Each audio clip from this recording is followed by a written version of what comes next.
Spirituality versus religion. Hello to everyone.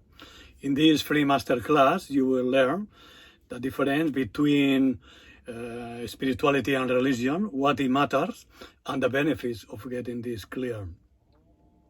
So the difference between spirituality and religion, I will make a picture out of it, is like the bright white clouds in the sky and the blue sky itself.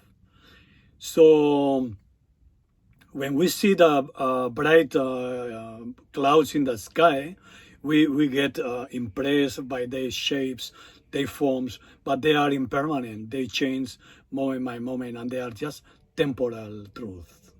And the blue sky stays there, remains, is always there, even in this present moment. And this is like the spiritual path.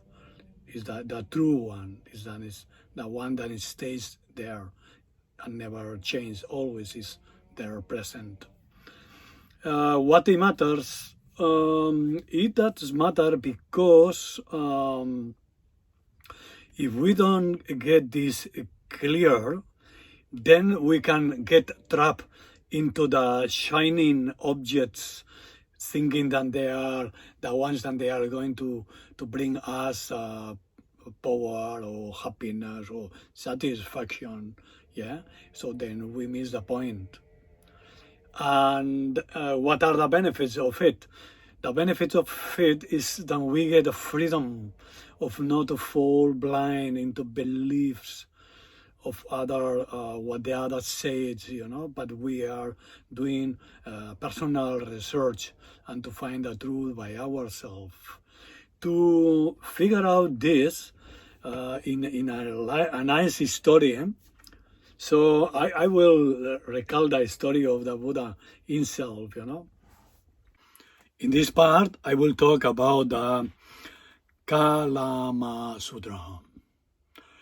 This is the teachings given by the Buddha to the Kalamas, the people from Kesaputra, town in Kosala country in the northwest of India. So, and I will, in short, just to extract the meaning, because it's quite long. So the Buddha was passing by Kesaputra, the town of the Kalamas, and the Kalama people came to him. And they say to him, "Please, awakened one, in this town of us, they are passing many teachers and many Brahmins, and all of them, they give only their own doctrines, and they pull into pieces the doctrines of others." So then the Buddha understood and answered to them, "You people of Kesaputra, you should not believe in anything based in all tradition, or because he's writing down in the old texts and religious books, or out of authority, or because he's hanging out in a lineage of all all traditions. But you should rather base on reason and analyze, and if it's conducive and is good for you and your people, then you should accept that." Then the Kalamas, they were rejoiced, and they said, "Yes, sir." And then the Buddha continued to explain in more details the doctrine of the middle way, and the specific, and that time he specified to the three poisons: the poison of delusion, the poison of desire and hate, and the antidotes to them, So the equanimity, joy, love, and compassion. And then on the end, he gave what is called the 5 precepts. First one is no killing, the second no lying, the third no stealing, then no sexual misconduct, fourth, and the fifth, no use intoxicants to the point of losing control of our mind. And then when he finished, he was explaining this in a very detailed one by one, but basically in the end he said, what do you think, people of Kesaputra? Will you be happy and in peace by applying these teachings based on reasons and analyze their meaning? Will you be happy in peace? And then the people from Kesaputra, the Kalamas, they said, yes, sir, we'll be happy and will be in peace by applying those teachings. So then the people of Kesaputra, the Kalamas, they believe on the teachings of the Buddha. Those doctrines of those people who were passing by, they were based on this, both extremes. Or they were nihilism, they don't believe in anything that they cannot see. They don't believe in karma. The eternalists, on the contrary, they believe in God as the creator of the universe.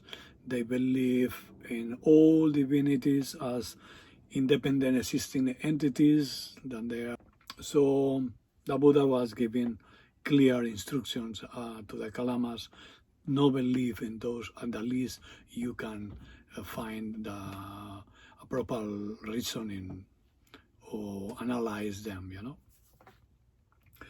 So anyway, so by the end, the meaning is that Buddhist teachings is not really based on blind faith, but is basically a philosophy of life, a science of the mind, and an individual spiritual path in search for the essential universal truth. And it's not the only one. For example, religion has been created by us actually, because if we go to the ancient times, for example, I believe in Moses. I believe that he, in his tablets with the 10 commitments, which is 5 of them are exactly the same as the Buddha, it's supposed that he met the truth face to face, which is called God, but it's the truth, yeah. And then he says that God is inside of our own mind, is present here, and all we have the same. And the commitments he gave to those people at that time is basically the same. It's basic in respect, and it's not killing, no lying, no stealing, because it is in this way that we can be in harmony between us. So I think it's clear. So anyway, so if you like those videos that I am doing, then it's helpful to you, and then subscribe.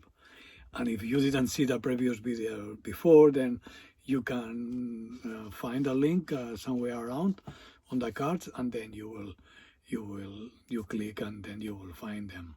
Anyway, thanks very much, and I hope to see you again, my friends, on the next video, on the next week.